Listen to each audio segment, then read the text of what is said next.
You were instructed to give him an electric shock, starting with 15 volts, and you increase the shock one step on each era. Between the years of 1939 to 1945, the start and end of World War II had occurred, and soon after so did the Nuremberg trials of 1945, which struck an interest with social psychologist Stanley Milgram, who was prompted with the interest in obedience during the war. He asked himself, how could someone be talked into committing such horrible acts on a person they've never met? And could someone be convinced to the torture and killing of an innocent person? Although this was Milgram's question and reasoning for his experiment, did he himself go too far? Or did he do just enough to answer a valuable question, creating a turning point in ethics and social psychology, all due to Milgram's actions? Stanley Milgram was born August 15, 1933, in the Bronx of New York City. His parents were Jewish from Romania, where they ended up fleeing during the First World War, where in his later age, Milgram's family would have to endure the loss of other family members in the Second World War. At the young age of 12, Milgram had to witness the post-war events, such as the Nuremberg trials, which were essentially a trial of 21 of the most important surviving Nazi Germany officials in the political, military, and economic spheres, as well as 6 German organizations which were tied for the crimes against peace, war, and humanity that occurred during the Holocaust, taking the lives of over 6 million Jews. When the trial was held and questions were asked about the acts that these Nazi officials inflicted, the number one answer to why or how they would hurt these innocent people was that they were simply just following orders, which would have a major impact on Milgram's future choice of studies as he grew older.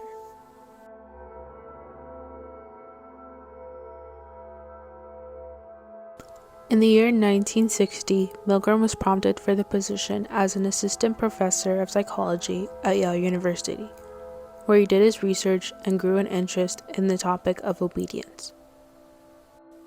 Due to Milgram's family experience during the Holocaust, and this being the ending point of the Nuremberg trials, this sparked Milgram's thoughts. This is where he asked himself, could it be that Adolf Eichmann, a German official of the Nazi Party, and his million accomplices in the Holocaust were just following orders? Looking back at the events of the war, he thought, how could someone that lived in a community with the people they may have considered friends, neighbors they see every day, or strangers who never got to know or talk to them, have the capability to kill those same people based on a command given? Milgram became fascinated in how humans can be influenced into the torture and murder of innocent people, like the Jews, and why Germans were so obedient to follow any orders they were given. So in the month of July in 1961, in the basement of Lindsay Chattenden Hall at Yale University, 3 months after the end of the trial on the German Nazi officials on the criminal Adolf Eichmann, Milgram created his plans for his experiment. He would get several test subjects to be prompted questions. On the other end would be the other subject asking the question. When the subject answering would get the question wrong, they would be sent a volt of shock, each time being worse than the other, displaying how far the subject asking the question would go to hurt the other. In August of 1961, after the approval of the grant proposal was given, a public service announcement was made, saying that subjects between the ages of 20 and 50 were needed for a memory study at the University of Yale, under Professor Stanley Milgram. Later than that year, the experiment took place with 20 males aged between 20 and 50. The subjects were put in a room with each other, where one subject was referred to as the teacher and the other the learner. The teacher would be the one asking the questions, and the learner would be the one answering. What the teacher didn't know was that the experiment was rigged, so after each question, the teacher was instructed to give a shock. As the experiment went on, the shocks became worse, even with the learner screaming and begging to stop. The teacher would be given 4 chances until the experiment would be fully stopped. When the teacher denied to shock once, the experimenter would say, "Please continue." The second time they denied to shock the learner, the experimenter would say, "The experiment requires you to continue." The third time the teacher denied, the experimenter would say, "It is absolutely essential that you continue." And the last time the teacher would deny the shock, the experimenter would say, "You have no other choice. You must go on." So the teacher would continue with the pressure being given, not knowing that the learner wasn't a subject at all, but merely an actor, made to seem that they were being tortured and in pain. We took a look at an experience of a teacher in the experiment with Herbert Weiner. As his voice began to show increasing frustration, so did I. And I was really in a state of real conflict and agitation. One of Stanley Milgram's basic contributions was that you don't ask people what they would do given this hypothetical situation. You put them in the situation. But he might be dead in there. Milgram made the point, I think very effectively, that the Nazis weren't all a bunch of psychopaths at Belsen and Dachau, that you could staff a death camp from the middle class in New Haven. Well, who was actually pushing the switch? I was. But he kept insisting. I told him no, but he said it gotta keep going. During the experiment, the subjects, or referred to as the teachers, would experience signs of tension. That included trembling, sweating, stuttering, laughing nervously, biting lips, and digging their fingernails through their palms. 3 subjects even experienced uncontrollable seizures, causing them to be hospitalized, all due to the pain they thought that they were inflicting on these other people that weren't even subjects to begin with.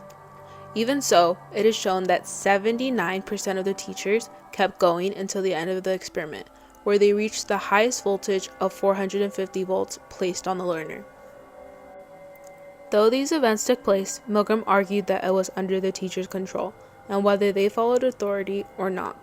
Along with that statement, he also said that the effects were only temporary, which was the case. Even so, some victims were shown to have long-term emotional distress, and some still feeling the shock placed on the actor, due to the experience itself being mentally damaging. This experiment led to so many questions in the terms of ethics for psychologists. Did Milgram take it too far? And at what cost? We look into an interview being given by Dr. Thomas Blass, a professor of social psychology, on the Milgram's experiment. Please continue. Some psychologists were troubled by the ethics of it. Many, if not most subjects, found it a highly stressful, conflicted experience. People are stammering, stuttering, laughing hysterically and inappropriately. 150 volts. Experimenter, that's all. Get me out of here. I told you I had heart trouble. My heart's starting to bother me now. Get me out of here. Blithely, sadistically, people went stop and go, stop and go. They were in a state of conflict, which was created a tremendous amount of stress. So that was the main critique. This will be at 3:30.